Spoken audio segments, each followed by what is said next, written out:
Friends ಎಲ್ಲರಿಗೂ ನಮಸ್ಕಾರ. ನಾನು ವಿಡಿಯೋ ಮಾಡಿ ಇಲ್ಲಾಂದ್ರೆ 2 to 3 ಡೇಸ್ ಆಯಿತು. ಯಾಕಂತಂದರೆ ಬಟ್ಟೆ ತುಂಬ ವರ್ಕ್ ಲೋಡ್ ಇತ್ತು. ಮತ್ತು ನೈಟೆಲ್ಲ ನಿದ್ದೆನೇ ಇಲ್ಲ ಅಂದ್ಕೊಳ್ಳಿ. ಒಂದು ವೀಕೆ ಆಯಿತು. ತುಂಬ ಅಂದರೆ ಮನೇಲೂ ಕೆಲಸ ಮಾಡದೇ ಇರುವಷ್ಟು ಕೆಲಸ ಇತ್ತು. ನನ್ನ ಮಕ್ಕಳು ಅಷ್ಟು ಮಾಡೋದು, ನಮ್ಮಮ್ಮ ಅಷ್ಟು ಮಾಡೋದು, ಎಲ್ಲ ಅಷ್ಟಷ್ಟು ಕೆಲಸಗಳನ್ನ ಮಾಡ್ತಾಯಿದ್ರು. ಬಂದು ನನಗೆ ಹೆಲ್ಪ್ ಮಾಡ್ತಾಯಿದ್ರು. ಬಟ್ ಸಖತ್ತು ನಿದ್ದೆ ಇಲ್ಲದೆ ನಿನ್ನೆ ಅಂತೂ ಹಬ್ಬನ ಯಾವ ಥರ ಮಾಡೋದು ಅಂತ ಬೆಳಗಿನ ಜಾವ 5 ಗಂಟೆಲಿ ಯೋಚನೆ ಮಾಡಿದ್ರೆ ನನಗಂತೂ ಸಿಕ್ಕಾಪಟ್ಟೆ ಭಯ ಆಗ್ತಾಯಿತ್ತು. ಯಾಕಂತಂದರೆ ಈ ರೀತಿ ಆಗ್ಬಿಡ್ತಲ್ಲ, ಏನು ಮಾಡೋದು ಅಂತ. ನಿಮ್ಮೆಲ್ಲರಿಗೂ ಒಂದು ಖುಷಿ ವಿಚಾರ ಏನಂತಂದರೆ, ಫ್ರೀ ಆನ್ಲೈನ್ ಟೈಲರಿಂಗ್ ಕ್ಲಾಸ್ನ ನಾನು ಇವಾಗ ಶುರು ಮಾಡ್ತಾಯಿದ್ದೀನಿ. ಎಂಬ್ರಾಯ್ಡ್ರಿ ಕ್ಲಾಸು ಜೊತೆಗೆ ಮಾಡ್ತಾಯಿರ್ತೀನಿ, ಟೈಲರಿಂಗ್ ಕ್ಲಾಸ್ ಕೂಡ ಜೊತೆಗೆ ಮಾಡ್ತೀನಿ. ಇವತ್ತಿಂದ ಶುರು ಆಗುತ್ತೆ ಫ್ರೀ ಟೈಲರಿಂಗ್ ಕ್ಲಾಸು ಆನ್ಲೈನಲ್ಲಿ. ಇವತ್ತಿಂದ ಶುರು ಆಗುತ್ತೆ. ಫಸ್ಟು ಸ್ಟಾರ್ಟಿಂಗ್ ಬೇಸಿಕ್ ತುಂಬ ಯೂಟ್ಯೂಬ್ ಚಾನಲಲ್ಲಿ ತುಂಬ ಇದೆ. ಬಟ್ ನನಗೇನು ಗೊತ್ತಿದೆಯೋ ಅದನ್ನು ನಾನು ನಿಮ್ಗೆ ತಿಳಿಸ್ಕೊಡ್ತೀನಿ. ಅವರು ಏನು ತಿಳಿಸ್ಕೊಡ್ತಾರೋ ಅದನ್ನು ನೀವು ತಿಳ್ಕೊಳ್ಳಿ. ಯಾಕಂದರೆ ನಮ್ಗೆ ಗೊತ್ತಿರೋದನ್ನ ನಾವು ನಿಮ್ಗೆ ತಿಳಿಸ್ಕೊಡ್ತೀವಿ, ಅವ್ರಿಗೆ ಗೊತ್ತಿರೋದನ್ನ ಅವ್ರು ತಿಳಿಸಿರ್ತಾರೆ. ನಿಮ್ಗೆ ಯಾವ ಪಾಯಿಂಟ್ ಇಷ್ಟ ಆಗುತ್ತೋ ಅದನ್ನು ನೀವು ಕ್ಯಾಚಪ್ ಮಾಡ್ಕೋಬೋದು. ಯಾಕಂದರೆ ನಮ್ಮ ಬಿಸ್ನೆಸ್ಸು, ನಮ್ಮ ಕೆರಿಯರು ಇವಾಗ 9 ವರ್ಷ ಎಕ್ಸ್ಪೀರಿಯೆನ್ಸ್ ಆಗಿದೆ ನನಗೆ. ಆ 9 ವರ್ಷ ಎಕ್ಸ್ಪೀರಿಯೆನ್ಸಲ್ಲಿ ಇವಾಗ ನಾನು ಬಿಸ್ನೆಸ್ ಮಾಡಬೇಕಾದ್ರೆ ಏನೇನು ಪ್ರಾಬ್ಲಮ್ ಬಂದೋ ಆ ಪ್ರಾಬ್ಲಮ್ಗೆ ಏನೇನು ಸೊಲ್ಯೂಷನ್ ನಾನು ತೊಗೊಂಡೆ ಅನ್ನೋದನ್ನು ನಾನು ನಿಮ್ಮ ಜೊತೆ ಶೇರ್ ಮಾಡ್ತೀನಿ ಅಷ್ಟೇ. ಬಟ್ ಅದು ಬಿಟ್ಟರೆ ಅವ್ರು ಹೇಳ್ಕೊಡೋ ಮೆಥಡ್ ಸರಿಯಿಲ್ಲ, ಇವ್ರು ಹೇಳ್ಕೊಡೋ ಮೆಥಡ್ ಸರಿಯಿಲ್ಲ ಅಂತ ನಾನು ಹೇಳೋಕ್ಕಾಗಲ್ಲ. ಯಾಕೆಂದರೆ ಅವ್ರವ್ರ ಮೆಥಡ್ ಅವ್ರವ್ರಿಗೆ ಸರಿ ಹೋಗಿರುತ್ತೆ ಬಿಸ್ನೆಸ್ ಮಾಡೋಕ್ಕೆ ಅಂತ. ಸರಿ, ಓಕೆ, ಡನ್. ಇವಾಗ ನಾನು ಏನು ಹೇಳೋಕ್ಕೆ ಇಷ್ಟಪಡ್ತೀನಿ ಅಂತಂದರೆ, ಇವತ್ತು ಫಸ್ಟು ನನ್ನ ವೀಡಿಯೋ ಸ್ಟೆಪ್ ಬೈ ಸ್ಟೆಪ್ಪು ಇವತ್ತು ಮೋಟಿವೇಶ್ನಲ್ ವೀಡಿಯೋ ಅಂತ ಅಂದ್ಕೊಳ್ಳಿ. ಅಂದರೆ ಆನ್ಲೈನ್ ಕ್ಲಾಸಲ್ಲಿ ನಾಳೆಯಿಂದ ಶುರು ಆಗುತ್ತೆ. ಬಟ್ ನಾವೊಂದು ಟೈಲರಿಂಗ್ ಬಿಸ್ನೆಸ್ನ ಮಾಡಬೇಕು ಅಂತಂದರೆ ಯಾವ ರೀತಿಯಾಗಿ ನಾವು ಅಂದರೆ ಇಂಪ್ರೂವೈಸೇಷನ್ ಮಾಡ್ಕೋಬೇಕು ನಮ್ಮ ಬಿಸ್ನೆಸ್ನ. ಮತ್ತು ನೆಕ್ಸ್ಟು ನಾವು ಇಂಪ್ರೂವೈಸೇಷನ್ ಮಾಡ್ಕೋಬೇಕಾದ್ರೆ ಒಂದೇ ಸರಿ ಬಂಡವಾಳ ಹಾಕಬೇಕಾ, ಇಲ್ಲ ಸ್ವಲ್ಪನೇ ಬಂಡವಾಳ ಹಾಕ್ಬೇಕು ಅನ್ನೋದನ್ನ ನಾವು ಈ ವಿಡಿಯೋದಲ್ಲಿ ಒಟ್ಟಿಗೆ ಅಂದರೆ ಹೇಳ್ಕೊಡ್ತೀನಿ. ನಾನು ಯಾವ ರೀತಿಯಾಗಿ ಸ್ಟಾರ್ಟ್ ಮಾಡಿದೆ ನನ್ನ ಬಿಸ್ನೆಸ್ನ, ಮತ್ತು ಯಾವ ರೀತಿಯಾಗಿ ಇಂಪ್ರೂವ್ ಅನ್ನೋದನ್ನು ನಾನು ನಿಮಗೆ ತಿಳಿಸ್ಕೊಡ್ತೀನಿ. ಈ ವಿಡಿಯೋದಲ್ಲಿ ತಿಳಿಸ್ಕೊಡ್ತೀನಿ. ಏನಂತಂದರೆ, ಫಸ್ಟು ಸ್ಟಾರ್ಟಿಂಗ್ ನಾನು ಯಾವ ಮಿಷಿನ್ ತೊಗೊಂಡೆ, ಅದಾದಮೇಲೆ ಯಾವ ಮಿಷಿನ್ ತೊಗೊಂಡೆ, ಅದಾದಮೇಲೆ ಯಾವ ಮಿಷಿನ್ ತೊಗೊಂಡೆ, ಅಂದರೆ ಒಂದು 6-7 ಮಿಷಿನ್ ಇದೆ ನನ್ನ ಹತ್ರ. ಯಾವ ಮಿಷಿನ್ ಆದಮೇಲೆ ಯಾವ ಮಿಷಿನ್ ತೊಗೊಂಡೆ ಅನ್ನೋದನ್ನ ನಾನು ಸ್ಟೆಪ್ ಬೈ ಸ್ಟೆಪ್ ಹೇಳ್ಕೊಡ್ತೀನಿ. ಒಂದನ್ನು ಮಾತ್ರ ಅರ್ಥ ಮಾಡ್ಕೊಳ್ಳಿ. ನೋಡಿ, ಬಂಡವಾಳ ಇಲ್ಲದೆ ಇರೋರು ಅಂದರೆ ಪ್ರಪಂಚದ ಮೇಲೆ ಎಲ್ಲರೂ ಶ್ರೀಮಂತರು ಅಂತ ಹೇಳೋಕ್ಕಾಗಲ್ಲ. ಯಾಕಂದರೆ ಅವ್ರು ದುಡ್ಡಲ್ಲಿ ಶ್ರೀಮಂತರಾಗಿರ್ಬೋದು, ನಾವು ನೆಮ್ಮದಿಲಿ ಶ್ರೀಮಂತರಾಗಿರ್ತೀವಿ. ಯಾಕಂದರೆ ಅವ್ರು ದುಡ್ಡಿದ್ರು ಆರೋಗ್ಯ ಕೊಟ್ಟಿರಲ್ಲ. ಏನೋ ಒಂದು ಭಗವಂತ ಅವ್ರಿಗೆ ಕೊರತೆ ಅನ್ನೋದನ್ನ ಕೊಟ್ಟಿರ್ತಾನೆ, ಅದು ಅವ್ರಿಗೆ ಏನೋ ತೊಂದರೆ ಆಗ್ತಾ ಇರುತ್ತೆ. ಓಕೆನಾ? ಯಾಕಂದರೆ ಎಲ್ಲರೂ ಇವಾಗ 5 ಬೆರಳಿದೆ, ಇದು 5 ಬೆರಳು ಒಂದು ಸಮಯದಲ್ಲಲ್ವಾ. ಒಬ್ಬರು ಬೇಗ ಬೆಳೀತಾರೆ, ಒಬ್ಬರು ನಿಧಾನವಾಗಿ ಬೆಳೀತಾರೆ. ನಿಧಾನವಾಗಿ ಬೆಳೆದ್ರು ಫೇಮಸ್ ಆಗ್ತಾರೆ. ಆ ಥರ ಎಲ್ಲ ಇರ್ತಾರೆ. ಓಕೆನಾ? ನಾವು ತುಂಬ ಅವಮಾನಗಳನ್ನು ಈ ಫೀಲ್ಡಲ್ಲಿ ಅನುಭವಿಸಿದ್ದೀವಿ. ಯಾಕಂತಂದರೆ ಟೈಲರಿಂಗ್ ಅನ್ನೋದು ಒಂದು ಅವಮಾನದ ಫೀಲ್ಡೇ ಅಂತ ಅನ್ಬೋದು. ಯಾಕಂದರೆ ಒಬ್ಬರು ಹೇಳ್ಕೊಡೋ ಮೆಥಡು ಇನ್ನೊಬ್ಬರು ಹೇಳ್ಕೊಡಲ್ಲ. ನೋಡಿ, ನಾನು ಈ ವಿಡಿಯೋದಲ್ಲಿ ನಾನು ಏನು ಹೇಳೋಕ್ಕೆ ಇಷ್ಟಪಡ್ತೀನಿ ನಿಮಗೆ ಅಂತಂದರೆ, ದಯವಿಟ್ಟು ಏನೇ ಪ್ರಾಬ್ಲಮ್ ಬರಲಿ ಆ ಪ್ರಾಬ್ಲಮ್ಗೆ ಒಂದು ಸೊಲ್ಯೂಷನ್ ತೊಗೊಂಡು ನಿಮ್ಮ ಬಿಸ್ನೆಸ್ ಅನ್ನೋದನ್ನ ಇಂಪ್ರೂವೈಸ್ ಮಾಡೋದನ್ನ ನೀವು ಕಲೀರೇ ಹೊರತು ಅದನ್ನು ಬಿಟ್ಟು ಅವ್ರು ಅವಮಾನ ಮಾಡಿದ್ರು ಅಂತ ಬಿಸ್ನೆಸ್ನ ಯಾವ ಕಾರಣಕ್ಕೂ ಬಿಡೋಕ್ಕೆ ಹೋಗಬೇಡಿ. ಯಾಕಂದರೆ ನೀವೇನಾದರೂ ಬಿಟ್ಟರೆ ಆ ಬಿಸ್ನೆಸ್ನ ಅಂತಂದರೆ ನಿಜ ನಿಮ್ಮ ಫ್ಯೂಚರ್ ನೀವೇ ಹಾಳು ಮಾಡ್ಕೋತೀರಾ. ಓಕೆನಾ? ಸರಿ, ಓಕೆ, ಡನ್. ಫಸ್ಟ್ ಇವಾಗ ನಾನು ಹೇಳ್ತೀನಿ, ಯಾವುದೇ ಕಾರಣಕ್ಕೂ ನೀವು ಹೆಚ್ಚಿನ ಬಂಡವಾಳನ ಹಾಕಿ ಯಾವ ಬಿಸ್ನೆಸ್ನೂ ಶುರು ಮಾಡೋಕ್ಕೆ ಹೋಗಬೇಡಿ. ಯಾಕಂದರೆ ನಮಗೆ ಅಂದರೆ ಫಸ್ಟ್ನೇ ಬಿಸ್ನೆಸ್ ಮಾಡ್ತಾ ಇರೋದು. ನನಗೆ ಬೇರೆ ಯಾವುದೇ ಥರದ ಆದಾಯ ಬೇರೆ ಕಡೆಯಿಂದ ಬರಲ್ಲ. ನನ್ನ ಬೇರೆ ವ್ಯವಹಾರ ಯಾವುದೂ ಇಲ್ಲ. ನಾನು ಬೇರೆ ಯಾವುದೇ ರೀತಿಯ ಬಿಸ್ನೆಸ್ನ ಮಾಡ್ತಾಯಿಲ್ಲ. ಜಸ್ಟ್ ಇವಾಗ ಇದೇ ಫಸ್ಟ್ನೇ ಬಿಸ್ನೆಸ್ಸು ಅಂತ ನಿಮ್ಮಲ್ಲಿ ನಿಮ್ಮ ಪರಿಸ್ಥಿತಿಗೆ ಆ ಥರ ಇತ್ತು ಅಂತಂದರೆ ದಯವಿಟ್ಟು ಒಂದೇ ಸರಿಗೆ ನೀವು ಮುಂದುವರಿತೀನಿ ಅನ್ನೋ ಕಾನ್ಫಿಡೆನ್ಸ್ನ ಇಟ್ಕೋಬೇಡಿ. ಯಾಕಂದರೆ ಆಗಲ್ಲ ಅಂತ ನಾವು ಹೇಳಲ್ಲ. ಯಾಕಂದರೆ ಅದು 1000ಕ್ಕೆ ಒಬ್ರಿಗೆ ಮಾತ್ರ ಆಗುತ್ತೆ. ಯಾಕಂದರೆ ಅದು ಆ ಥರ ಬಿಸ್ನೆಸ್ಸೆಲ್ಲ ಅವ್ರು ಇಂಪ್ರೂವೈಸ್ ಮಾಡ್ಕೊಂಡಾಗ ಅವ್ರು ಫೇಮಸ್ ಆಗಿಬಿಡ್ತಾರೆ. ಆ ಥರ ಬಿಸ್ನೆಸ್ಗಳೆಲ್ಲ ಅವ್ರು ಫೇಮಸ್ ಆಗಿಬಿಡ್ತಾರೆ. ಬಟ್ ನಾವು ಫೇಮಸ್ ಆಗೋಕ್ಕೆ ಅದು ನಮ್ಮ ಲಕ್ಕು. ಫೇಮಸ್ ಆದರೂ ಆಗ್ಬೋದು, ಆಗದೇ ಇರ್ಬೋದು. ಆ ಲಕ್ನ ನಾವು ಮುಂಚಿತವಾಗೇ ಯೋಚನೆ ಮಾಡಿ ಜಾಸ್ತಿ ಬಂಡವಾಳ ಹಾಕ್ಬಿಟ್ಟು ಆ ಬಂಡವಾಳನ ಎತ್ತಕ್ಕಾಗದೆ ಲಾಸ್ ಮಾಡಿಕೊಂಡು ಮನೇಲಿ ಸಾಲ ಮಾಡಿಕೊಂಡು ಏನಾರು ಹೆಚ್ಚು ಕಮ್ಮಿ ಮಾಡಿಕೊಂಡು ಮನೆ ಪರಿಸ್ಥಿತಿ ಹದಗೆಟ್ಟೋಗೋಗಿ ಅದೆಲ್ಲ ಮಾಡ್ಕೊಳ್ಳೋ ಬದಲು ಒಂದೊಂದೇ ಸ್ಟೆಪ್ಪು. ಇವಾಗ ನೀವು ಒಂದೇ ಸರಿ ಬಂಡವಾಳ ಹಾಕ್ಬಿಟ್ಟು ಎತ್ತುತ್ತೀನಿ ಅಂತ ಹೋಗೋದಕ್ಕಿಂತ ಒಂದೊಂದೇ ಸ್ಟೆಪ್ ವೈಸ್ ನಾನು ಮಾಡ್ತೀನಿ ಅನ್ನೋ ಕಾನ್ಫಿಡೆನ್ಸ್ ನಿಮ್ಗೆ ಇದ್ದರೆ ದಯವಿಟ್ಟು ಮಾಡಿ. ಯಾಕಂದರೆ ಕಾಲ ಅನ್ನೋದು ತುಂಬ್ತಾ ಇರುತ್ತೆ. ಇವತ್ತಿರೋ ಪರಿಸ್ಥಿತಿ ನಾಳೆ ಇರಲ್ಲ. ಹಂಗಾಗಿ ಇವತ್ತು ನಾವು ಕಲಿತಾ ಇರ್ತೀವಿ, ಮುಂದಕ್ಕೆ ನಾವು ಇಂಪ್ರೂವೈಸ್ ಆಗ್ತೀವಿ. ಯಾಕೆ ತುಂಬ ಆ ಥರ ಬೆಳಿಬೇಕು ಅಲ್ವಾ? ಆ ಥರ ಬೀಳೋ ಬದಲು ಸ್ವಲ್ಪ ನಿಧಾನವಾಗೇ ಮಾಡಿ. ನಾನು ಫಸ್ಟ್ ಏನು ಮಾಡಿದೆ ಅಂತಂದರೆ, ಇವಾಗ ಟೈಲರಿಂಗ್ ನಾನು ಕಲಿಯೋಕ್ಕೆ ಹೋದೆ. ಬೆಂಗಳೂರಲ್ಲಿದ್ದೆ. ಅವಾಗ ಕೊರೋನಾ ಬಂದಿತ್ತು. ಕೊರೋನಾ ಬರೋದು ಒಂದು 6 ತಿಂಗಳಂತ ನಮಗೂ ಗೊತ್ತಿಲ್ಲ ಕೊರೋನಾ ಬರುತ್ತೆ ಅಂತ. ಆ್ಯಕ್ಚುಲಿ ಹೇಳ್ಬೇಕಂದ್ರೆ ನಾನು ಮಾಡಿರೋದು ಮೆಡಿಕಲ್ ಮಾಡಿ ನಾನು ಮನೇಲಿ ಕೆಲಸಕ್ಕೆ ಹೋಗ್ತಿದ್ದೆ. ಸಂಜಯ್ ಗಾಂಧಿ ಹಾಸ್ಪಿಟ್ಲಿಗೆ ಲ್ಯಾಬಲ್ಲಿ ಕೆಲಸಕ್ಕೆ ಹೋಗ್ತಿದ್ದೆ. ಸಂಜಯ್ ಗಾಂಧಿ ಹಾಸ್ಪಿಟ್ಲು ಫೋರ್ಟಿಸಲ್ಲೆಲ್ಲ ಹೋದೆ ಕೆಲಸಕ್ಕೆ. ಬ್ಲಡ್ ಬ್ಯಾಂಕಲ್ಲೆಲ್ಲ ಕೆಲಸ ಮಾಡಿದೆ, ಲ್ಯಾಬಲ್ಲೂ ಕೆಲಸ ಮಾಡಿದೆ. ಬಟ್ ನಾನು ಕೆಲಸ ಮಾಡ್ತಾ ಇರಬೇಕಾದ್ರೆ ತುಂಬ ರಿಸ್ಕ್ ಆಗ್ತಾಯಿತ್ತು. ಯಾಕಂದರೆ ನನಗೆ 2 ಮಕ್ಕಳಿದ್ದಾರೆ. ಅಜ್ಜಿ ಹತ್ರ ಬಿಟ್ಬಿಟ್ಟು ಹೋಗ್ತಾಯಿದ್ದೆ. ಯಾಕಂದರೆ ನಾನು ಓದಿರೋದು ಅಂದರೆ ನಾನು ಯಾವಾಗೂ ಬೆಸ್ಟ್ ಸ್ಟೂಡೆಂಟ್ ಅವಾರ್ಡ್ನ ಜಾಸ್ತಿ ತೊಗೋತಿದ್ದೆ ಕಾಲೇಜಲ್ಲಿ. ಸ್ಕೂಲಲ್ಲಂದರೆ ಗೌರ್ಮೆಂಟ್ ಸ್ಕೂಲಲ್ಲಿ ನಾವು ಓದಿದ್ದು. ಗೌರ್ಮೆಂಟ್ ಸ್ಕೂಲಲ್ಲಿ ಓದಿದ್ಮೇಲೆ ನಾನೇನು ಮಾಡಿದೆ ಅಂತಂದರೆ ಆಮೇಲೆ ನೆಕ್ಸ್ಟ್ ಏಕದಮ್ ಇಂಗ್ಲೀಷ್ ಮೀಡಿಯಮ್ ಸೇರಿಸ್ಬಿಟ್ರು ಪ್ಯಾರಾಮೆಡಿಕಲ್ಗೆ. ಬಟ್ ಅವಾಗ ಗೊತ್ತಲ್ವ ನಮ್ಮ ಎಜುಕೇಷನಿಂದ 10 ವರ್ಷ 15 ವರ್ಷದಿಂದ ಎಲ್ಲ ಇಂಗ್ಲೀಷ್ ಅಂದರೆ ಭಯ ಆಗೋದು. ಅಂಥದ್ರಲ್ಲಿ ನಾನು ಚೆನ್ನಾಗಿ ಓದಿ ಸೆಕೆಂಡ್ PU ಸೈನ್ಸ್ ಓದಿರೋರು ಬಂದಿರೋರಿಗಿಂತ ನಾನು ಗೌರ್ಮೆಂಟ್ ಸ್ಕೂಲಲ್ಲೇ ಓದಿದ್ರು ಕೂಡ ಎಲ್ಲ ಅಂತ ಇದ್ರು, ಯಾಕೆ ತೊಗೊಂಡೆ, ತುಂಬ ಕಷ್ಟ ಇರುತ್ತೆ, ಫುಲ್ಲು ಇಂಗ್ಲೀಷಲ್ಲಿ ಇರುತ್ತೆ, ಗೌರ್ಮೆಂಟ್ ಸ್ಕೂಲಲ್ಲಿ ಓದ್ಬಿಟ್ಟು 400 ಮಾರ್ಕ್ಸ್ ತೆಗೆದ್ಬಿಟ್ಟು ಹೆಂಗೆ ಓದ್ತೀಯ ಅಂತ. ಸೆಕೆಂಡ್ PUC ಪಾಸ್ ಮಾಡಿಕೊಂಡು ನಮ್ಮ ಜೊತೆಗೇ ಪ್ಯಾರಾಮೆಡಿಕಲ್ಗೆ ಜಾಯ್ನ್ ಆಗಿರೋರಿಗಿಂತ ನಾನು ತುಂಬ ಫಾಸ್ಟಾಗಿ ಓದಿದೆ. ಯಾಕಂದರೆ ನಾನು ಓದೋದೆಲ್ಲ ನನ್ನ ಮೈಂಡ್ ಒಳಗಡೆ ಹೋಗ್ತಿತ್ತು. ಬಟ್ ನಾನು ಓದಬೇಕು, ಏನಾದರೂ ಮಾಡಬೇಕು ಅನ್ನೋದಿತ್ತು. ನಾನು ಓದಬೇಕು ಅಂತ ಏನೋ ಒಂದು ಮೈಂಡಲ್ಲಿತ್ತು.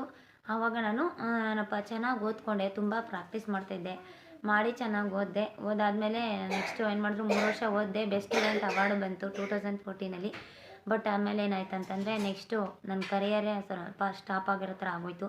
ಯಾಕಂದರೆ ನಾವು 3 ಜನ ಹೆಣ್ಮಕ್ಳು, ಒಬ್ಬನೇ ಮಗ. ನಮ್ಮ ತಂದೆ ಸ್ವಲ್ಪ ಬಡತನದಲ್ಲಿದ್ದರು. ಆವಾಗ ಅವ್ರು ಏನು ಮಾಡಿದ್ರು ಅಂತಂದರೆ, ಮದುವೆ ಆಗ್ಬಿಡು ನೀನು, ಮದುವೆ ಆಗು ಅಂತ ಫೋರ್ಸ್ ಮಾಡಿಬಿಟ್ರು. ಯಾಕಂದರೆ ಅವರು ಹೆಣ್ಮಕ್ಳ ಜವಾಬ್ದಾರಿ ನಾವು ತೊಗೊಳಕ್ಕಾಗಲ್ಲ, ಮುಂದೆ ಓದಿಸೋದು ನಮ್ಮ ಜವಾಬ್ದಾರಿ, ಓದಿಸಿದ್ದೀವಿ. ನೀವು ಇವಾಗ ಮದುವೆ ಆಗಿ ಹೋದರೆ ನಾವು ಇನ್ನೂ 2 ಹೆಣ್ಮಕ್ಳಿದ್ದಾರೆ, ಅವ್ರ ಲೈಫ್ನೂ ಸೆಟ್ಲ್ ಮಾಡಬೇಕಂತ ಮದುವೆ ಮಾಡಿಬಿಟ್ರು. ಬಟ್ ಅವಾಗ ಆಗಿದ್ದು ಇನ್ಸಿಡೆಂಟು ನನಗೆ ತುಂಬಾ ಅಪ್ಸೆಟ್ ಆಗಿಬಿಡ್ತು. ಯಾಕಂತಂದರೆ ನಾನು ಪ್ಯಾರಾಮೆಡಿಕಲಲ್ಲಿ ಟಾಪ್ ಸ್ಟೂಡೆಂಟ್ ಆಗಿದ್ದೆ, ನಾನು ಕಾಲೇಜ್ ಟಾಪ್ ಆಗಿದ್ದೆ. ಬಟ್ ಎಲ್ಲದರಲ್ಲೂ ಹೈ ಸ್ಕೋರೇ ಮಾಡ್ತಿದ್ದೆ. ಆವಾಗ ನಾನು ಓದಬೇಕಂತ ತುಂಬ ಆಸೆಗಳು ಇಟ್ಕೊಂಡಿದ್ದೆ. ನಮ್ಮ ಲೆಕ್ಚರ್ಸ್ ಎಲ್ಲ ಕೂಡ ಅಷ್ಟೇ ಆಸೆಗಳನ್ನ ಇಟ್ಕೊಂಡಿದ್ರು, ನೀನು ಮುಂದೆ ಬರಬೇಕು ಅಂತ.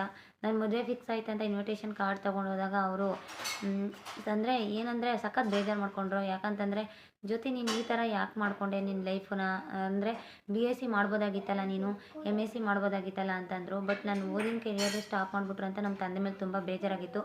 ಆದರೆ ನನ್ನ ಸ್ಥಾನದಲ್ಲಿ ನಾನು ನಿಂತ್ಕೊಂಡು ನೋಡಿದಾಗ ನಾವು ಯಾವತ್ತೂ ಅಪ್ಪ ಅಮ್ಮನ ಮೇಲೆ ಡಿಪೆಂಡ್ ಆಗಬಾರ್ದು ಅಂತ ನನಗೆ ಅವಾಗ ಅನಿಸ್ತು. ಯಾಕಂದರೆ ಅವ್ರ ಮೇಲೆ ಡಿಪೆಂಡ್ ಆಯ್ತೀವಿ ಅಂತಲೇ ನಮ್ಮನ್ನ ಬೇಗ ಮದುವೆ ಮಾಡ್ತಾರೆ ಅಂತ ಅನಿಸುತ್ತೆ ಅಂತ ಅನಿಸ್ತು.